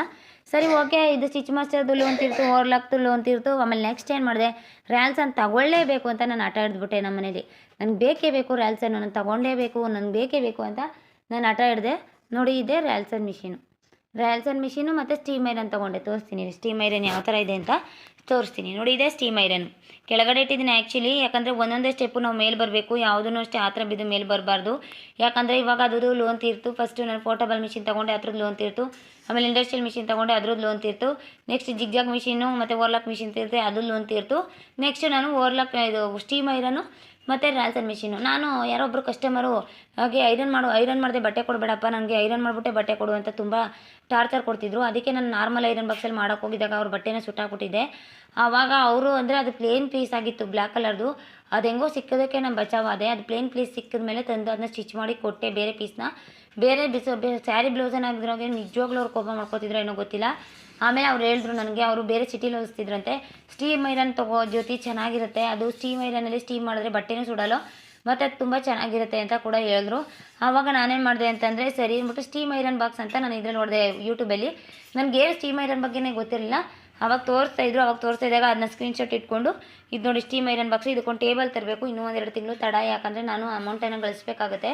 ನನಗೂ ಪರ್ಸ್ನಲ್ ಇಶ್ಯೂಸ್ ಇರುತ್ತೆ, ಅದನ್ನೆಲ್ಲ ಪ್ರಾಬ್ಲಮ್ಸ್ ಎಲ್ಲ ಇದು ಮಾಡಿಕೊಂಡು ನಾನು ಆಮೇಲೆ ತೊಗೊಬರ್ತೀನಿ. ಎಲ್ಲ ಹೆಣ್ಮಕ್ಳಿಗೂ ಒಂದು ಹೇಳೋದು, ಗಂಡ ಒಳ್ಳೆಯವನಾಗಲಿ ಕೆಟ್ಟವನಾಗಲಿ, ಬಟ್ ಗಂಡನಿಗೆ ಯಾವುದೇ ಥರದ ತೊಂದರೆ ಕೊಡದ ಹಾಗೆ ನಿಮ್ಮ ಜೀವನನ ಸುಖಕರವಾಗಿ ಇಟ್ಕೊಂಡು ಯಾವುದೇ ಒಂದು ಬಿಸ್ನೆಸ್ನ ನಿಧಾನವಾಗಿ ಮಾಡಿ, ಗಂಡನ ಟಾರ್ಚರ್ ಕೊಟ್ಕೊಂಡು ಅವನಿಗೆ ನೀವೇನೋ ಒಂದು ಮಾಡೋಕ್ಕೆ ಹೋದ್ವಿ ಅಂದರೆ ನಿಮ್ಮ ಲೈಫ್ನ ನೀವೇ ಸ್ಪಾಯ್ಲ್ ಮಾಡ್ಕೋಬೇಕಾಗುತ್ತೆ. ಯಾಕಂದರೆ ಅಪ್ಪ ಅಮ್ಮನ ಬಿಟ್ಟು ನಾವು ಬಂದಿರ್ತೀವಿ, ನಮಗೆ ಅಂತ ಆಸರೆಯಾಗಿರೋರೆ ಗಂಡನ ಮಾತೆ ಕೇಳಿಲ್ಲ ಅಂತಂದರೆ ತುಂಬ ಕಷ್ಟ ಆಗುತ್ತೆ. ಎಲ್ಲ ಹೆಣ್ಮಕ್ಳಿಗೆ ಹೇಳೋದೇನಂತಂದರೆ ಫಸ್ಟು ಅಂದರೆ ಅವರು ರೆಸ್ಪಾನ್ಸಿಬಲ್ ಇಲ್ಲ, ಅವ್ರಿಗೆ ಜವಾಬ್ದಾರಿ ಅನ್ನೋದಿಲ್ಲ ಅಂತಂದರೆ ನೀವು ಬೇರೆ ರೂಟಿಂದ ನಿಧಾನವಾಗಿ ಸ್ವಲ್ಪ ಸ್ವಲ್ಪ ಅಮೌಂಟ್ ಅಡ್ಜಸ್ಟ್ ಮಾಡಿಕೊಂಡು ಒಂದು ಬಿಸ್ನೆಸ್ನ ಇಂಪ್ರೂವ್ ಮಾಡ್ಕೊಳ್ಳಿ. ಏಕ್ದಮ್ ಹೋಗಿ ಬಂಡವಾಳ ಹಾಕಿ ಹಾಳು ಮಾಡ್ಕೋಬೇಡಿ ಜೀವನ ಅನ್ನೋದನ್ನ ಅಂತ ಹೇಳೋಕ್ಕೆ ಇಷ್ಟಪಡ್ತೀನಿ. ಯಾಕಂದರೆ ಇರೋದು ಒಂದಿನ ಯಾವಾಗ ಹೋಗ್ತೀವಿ ಅನ್ನೋದು ಗೊತ್ತಿಲ್ಲ. ಬಟ್ ನಾವು ಇರುವಷ್ಟು ದಿನ ಸುಖವಾಗಿರಬೇಕು. ಹೆಚ್ಚಿನ ಸಾಲ ಮಾಡಿಕೊಂಡು ಅನುಭವಿಸುವಂಥ ನೋವು ಬೇಡ. ಯಾಕಂದರೆ ಇಷ್ಟೆಲ್ಲ ಮಿಷಿನ್ನ ಒಂದೇ ಸರಿ ತಗೋಬೋದಾಗಿತ್ತಲ್ಲ ಮೇಡಮ್ ಅಂತ ಹೇಳ್ಬೋದು. ಅದನ್ನ ಮುಂದೆ ಹೇಳ್ತೀನಿ ನೋಡಿ. ಇದು ಸ್ಟೀಮ್ ಐರನ್ನು ನೋಡಿ. ಇದಕ್ಕೆ ಟ್ಯಾಂಕಿ ಥರ ಇದೆ. ಇದಕ್ಕೆ ನೀರು ಇಲ್ಲಿವರೆಗೂ ತುಂಬ್ಕೋತೀನಿ ಅಷ್ಟೇ, ಜಾಸ್ತಿ ತುಂಬೋಕೆ ಹೋಗಲ್ಲ. ಯಾಕಂದರೆ ಇಲ್ಲಿ ಜಾಸ್ತಿ ತುಂಬಿಕೊಂಡ್ರೆ ನೀರು ಹೀಟ್ ಆಗುತ್ತೆ, ಸ್ವಲ್ಪ ಲೇಟ್ ಆಗುತ್ತೆ. ಅಷ್ಟಕ್ಕೆ ಇಷ್ಟೇ ತುಂಬ್ಕೊಳ್ಳೋದು. ಇದು ಸ್ಟೀಮ್ ಐರನ್ ಬಾಕ್ಸ್. ಇದನ್ನ ಲೇಟಾಗಿ ತೊಗೊಬರ್ತೀನಿ. ಟೇಬಲ್ ಇದಕ್ಕೆ ಐರನ್ಗೆ ಒಂದು ಎಲ್ಲಾದರೂ ನೋಡಿ ಕಾಸು ಅಡ್ಜಸ್ಟ್ ಮಾಡಿಕೊಂಡು ನನ್ನ ಪರ್ಸ್ನಲ್ ಎಲ್ಲ ಕ್ಲೋಸ್ ಮಾಡಿಕೊಂಡು ತೊಗೋತೀನಿ. ಅದು ಸ್ಟೀಮ್ ಐರನ್ ಬಾಕ್ಸು ಮತ್ತು ರ್ಯಾಲ್ಸನ್ 130 ನೋಡಪ್ಪ. ರ್ಯಾಲ್ಸನ್ 130 ಈ ರ್ಯಾಲ್ಸನ್ 130ನ ತೊಗೊಂಡೆ. ಬಟ್ ನಾನು ಜೋಡಿಸ್ಕೊಂಡಿದ್ದೀನಲ್ವ ಮನೇಲಿ.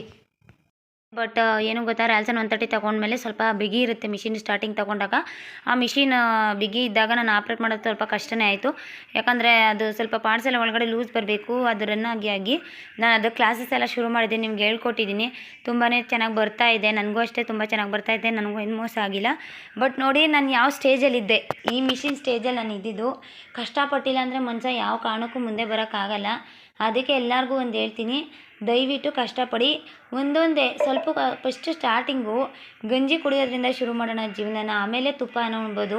ಗಂಜಿ ಕುಡಿತಾ ನಾವು ಶುರು ಮಾಡಿದ್ವಿ ಜೀವನನ ಅಂದರೆ ನಾವು ತುಪ್ಪನ ಉಣ್ಣೋಕೆ ಹೋದರೆ ನಮ್ಮ ಲೈಫಲ್ಲಿ ಏನು ಸಿಚುವೇಶನ್ ಇರುತ್ತೋ ಅದನ್ನು ನಾವು ಫೇಸ್ ಮಾಡೋಕ್ಕಾಗಲ್ಲ.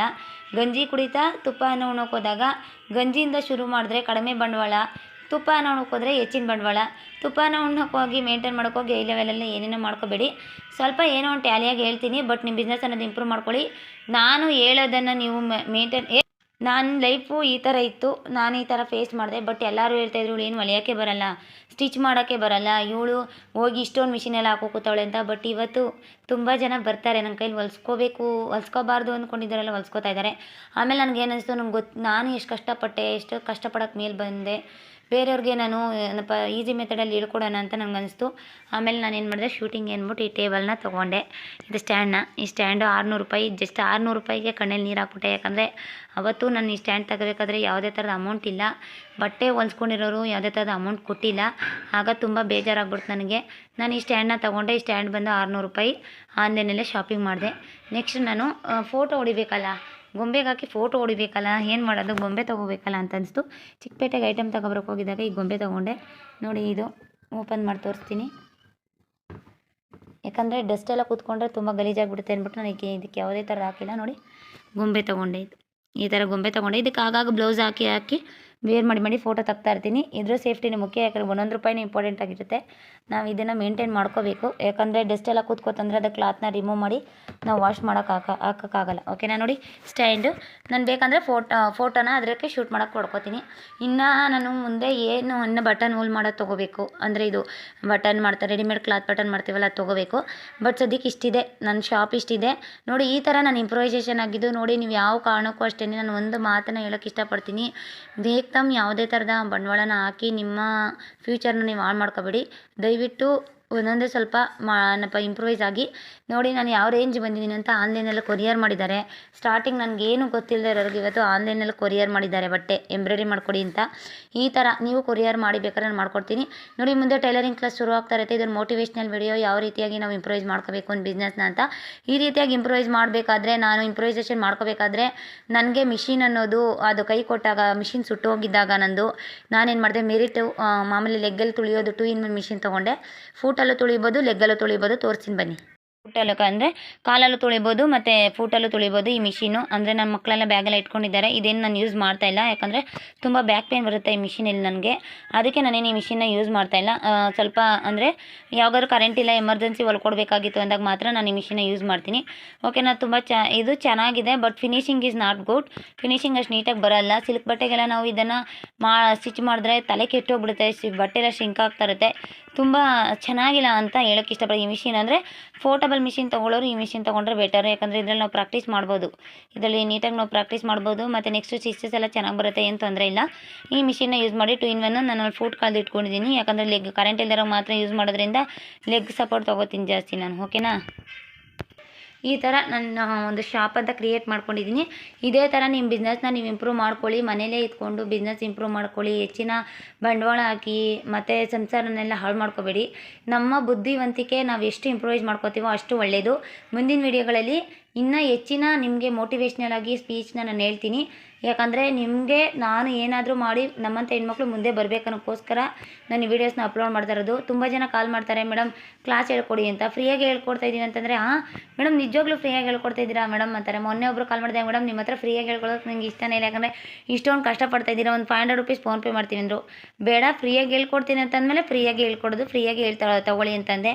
ಸದ್ಯ ನಮ್ಗೆ ಅಷ್ಟು ಹೇಳ್ಕೊಡೋರು ಇದ್ಬಿಟ್ಟಿದ್ರೆ ನಾನು ಕುಣ್ದು ಕುಪ್ಳಿಸ್ಬಿಡ್ತಿದ್ದೆ.